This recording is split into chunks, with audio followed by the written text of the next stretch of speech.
Secretary আমাকে গত কয়েকদিন আগে যখন প্রোগ্রামের দাওয়াত দেওয়া হয়, এই যে ভাই আব্দুল গফুর হুজুর সাহেব দুনিয়া থেকে বিদায় নিয়েছেন, আমার মনে আছে উনি আমাকে ফোন করে বলতেছিলেন, ইমরান সাহেব আপনাকে আসতে হবে, 40 জন মানুষ আমরা এখানে আছি, আপনার দাওয়াত।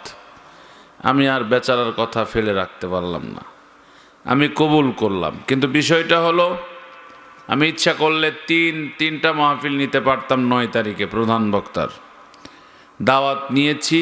মরহুমের কথা শুনে গত কয়েকদিন আগে আপনাদের এই যে এখানে আসছিলাম, এসে শুনে গেছি, কলিজা ফেটে গেছে। আল্লাহ এই দুইটা মানুষকেই তুমি জান্নাতের উচ্চ মোকাম দান করুন। সবাই বলেন আমিন, আর একটু জোরে আমিন। মৃত্যু খুব কাছের, মৃত্যু খুব কাছের, মৃত্যু খুব দূরের নয়। আমার ভাইয়েরা, এই তো গত 6 তারিখে আমি মাহফিল থেকে আসার সময় ফেসবুক, ইউটিউব, বিভিন্ন ইনস্টাগ্রাম, সোশ্যাল মিডিয়ার মধ্যে আমার এই খবরটা পৌঁছে গেছে। আসার সময় 7 দিন বাজার মাহফিল ছিল, মসজিদ কর্তৃপক্ষ আয়োজিত একটা তাফসির মাহফিল। এই মাহফিল থেকে আসার সময় পুনট বাজার, কালাই পুনটের মধ্যবর্তী জায়গাতে রাত 3টা 30 মিনিটে হানিফ গাড়ির সাথে মুখোমুখি সংঘর্ষ হওয়ার কথা ছিল, তা না হয়ে গাছের সাথে লাগাই দিছি। গাড়ির মধ্যে আমরা 4 জন ছিলাম। আল্লাহর কসম, মৃত্যু যে কি ভয়ানক হতে পারে এই এক সবটে আমি বুঝে গেছি ভাইজান। ওই দিন এত কষ্টের দিন ছিল, এত ভয়ঙ্কর দিন ছিল। আমার গাড়ির সামনে সব থেতলা হয়ে গেছে, গাড়ির কিচ্ছু নাই, সামনের পার্ট চলবে না, সামনের পার্ট নষ্ট হয়ে গেছে। প্রত্যেকটা মানুষ যারা ফেসবুকে দেখেছে তারা ফোন দিয়েছে, শুভাকাঙ্ক্ষীরা বলেছে, হুজুর আপনি বেঁচে আছেন কিনা। কারণ ওইভাবে অ্যাক্সিডেন্ট হলে মানুষ কোনোদিন বাঁচতে পারে না। আমরা 4টা মানুষ ছিলাম, দোয়া কেরাত যা লাগে আলেম মানুষ পড়েছি বাবা, মুখের মধ্যে যা আসছে তাই কইছি। আর বলছি আজকে আমরা দুনিয়া থেকে আর হয়তো কারো মুখ দেখতে পাবো না। আল্লাহ আমাদেরকে বাঁচায়া দিয়েছেন। জীবনের মালিক কে? জোরে বলেন, জীবনের মালিক কে? জীবনের মালিক যদি আল্লাহ হয়, আজকে সেই জিনিসটা প্রমাণ পেয়ে গেছি বাবা।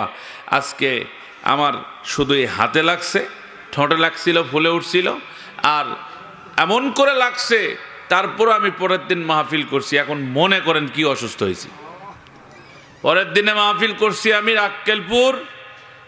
আপনার আক্কেলপুর হচ্ছে কি বলে এটা, খাদাইলে প্রোগ্রাম করছি।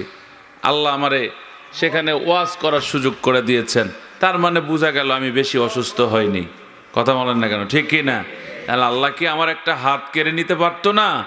আল্লাহ কি পা কেড়ে নিতে পারতো না? আমার জীবনটাও আল্লাহ নিয়ে নিতে পারতো, কিন্তু আল্লাহ নেয়নি। আল্লাহ একটা জিনিস বোঝায় দিছে, বান্দা শোনো, এই পৃথিবীতে অহংকার, দম্ভিক্য কোনোটাই চলে না। কারণ এই পৃথিবীর মালিক, পৃথিবীর রাজত্ব শুধু আমার। কথা বলেন ঠিক কিনা?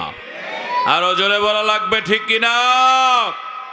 আমার ভাইয়েরা, অত্র এলাকার মানুষগুলো, এই যুবকগুলো আসে না, কারণ কি আজকে মাহফিল হয়, কোরআনের মাহফিল। আপনারা কি জানেন, কয়েকদিন পর আমাদের ওয়াজ শেষ, কালকের দিন থেকেই ওয়াজ শেষ, ঠিক কিনা?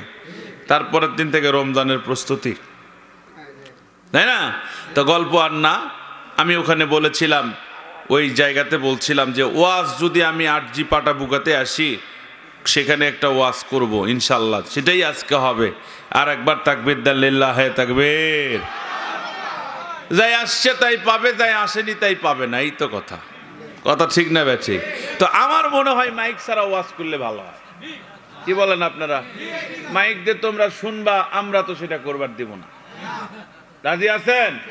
আমি মাইক ছাড়াই কথা কই, যারা শুনবে তারা মজা পাবে, এখানে আসে শুনতে হবে। মাইক দূরের একটাও চলবে না। তাকবীর দান, লিল্লাহে তাকবীর। হায় হায় হায়, এরা কি মনে করছে? এরা কি আমাকে বক্তা মনে করে না?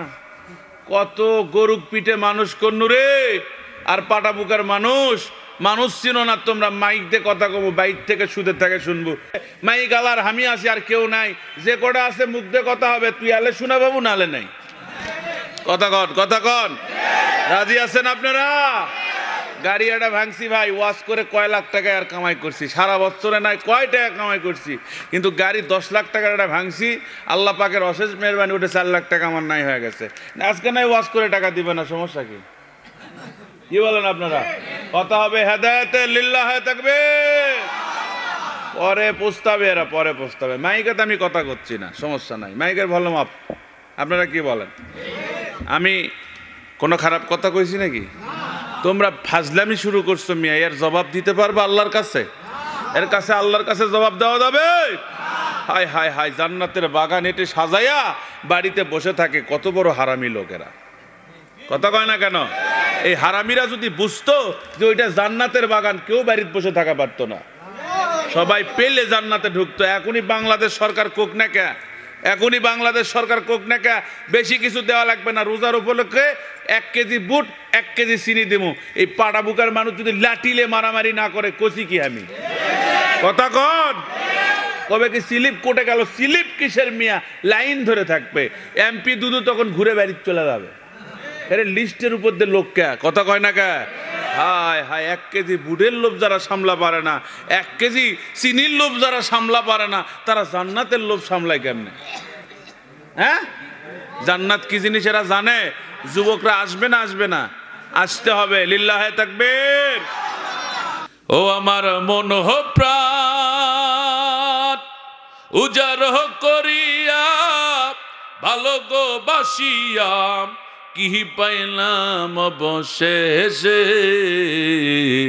ভণ্ডমিও করলা তুমি আমারও না সাথে, ভণ্ডামিও করলা তুমি আমারও না সাথে।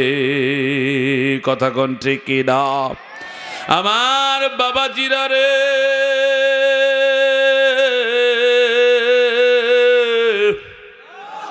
আমার আল্লাহ রাব্বুল আলামিন ডাক দিয়ে বললেন, নবী গো, ইয়া রাসূলুল্লাহ, ইয়া হাবিবাল্লাহ, আমার ভাইরা, আমি কোরআনুল কারীম থেকে একটা তেলাওয়াত করেছি, আমার দিকে হন বাবা, বেশিক্ষণ আলোচনা করতে পারবো না।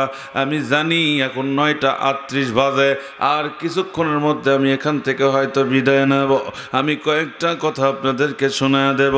আমার আল্লাহ ডাকতে কয়, ও নবী, চিন্তার কোনো কারণ নাই, আমি আল্লাহ রব্বুল আলামিন বলে দিলাম, খতামাল্লাহু আলা কুলুবিহি ওয়ালা সামিহিম ওয়ালা আবসারিহিম গিশাওয়াতু আলাহুম আযাবুন আযীম।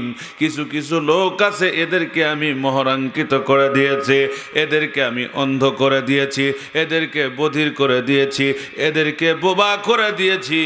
এরা ভালো কথা শুনলেও শুনবে না। কথা কোন ঠিক না?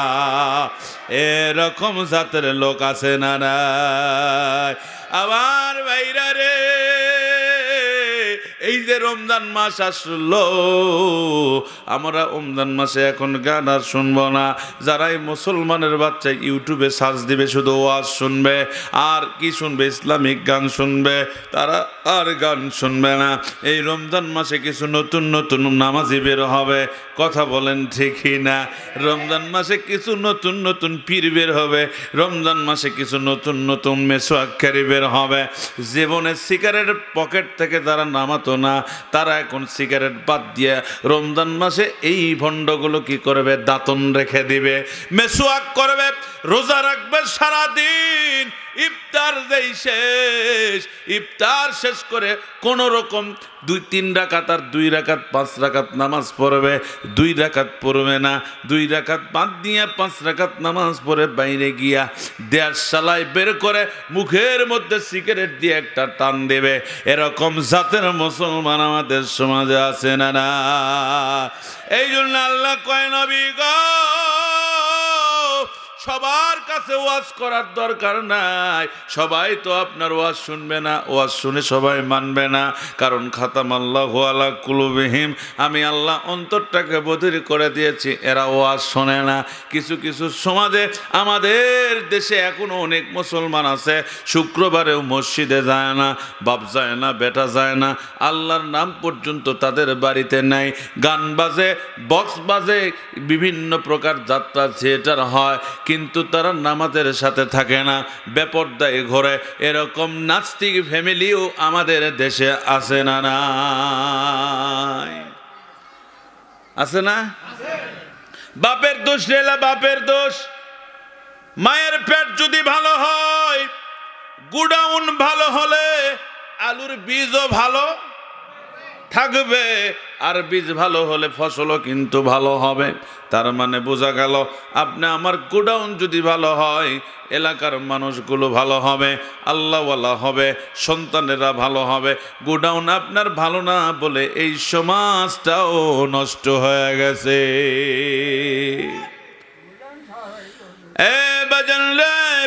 এই জন্যই তো কোরআন থেকে আমি আয়াত নিয়েছিলাম। এই কোরআনের আয়াতটুকু আপনাদের সামনে আমি তেলাওয়াত করেছি। নবী গো, চিন্তার কারণ নাই, চিন্তার কারণ নাই। এরা কখনোই সুন্দরভাবে আপনার কথাগুলো শুনবে না, শ্রবণ করবে না। এরা শুধু গান শুনবে, গজল শুনবে না। এরা শুধু অন্যায় করবে, নামাজ পড়বে না, আল্লাহর পথে থাকবে না। এরকম যুবক কই? তোমরা যুবক, তোমরা তো যুবক। আমার রাসূল যুবক, আবু বকর যুবক, ওমর যুবক, আলী যুবক। এক সময় তোমার বাপও যুবক ছিল, তোমার বাপের বাপও যুবক ছিল। কিন্তু তোমার বাপের বাপ এরাও দুনিয়া থেকে বিদায় নিয়েছে। তোমাকে আমাকেও দুনিয়া থেকে বিদায় নেওয়া লাগবে কিনা? লাগবে না? বিদায় নেওয়া লাগবে না?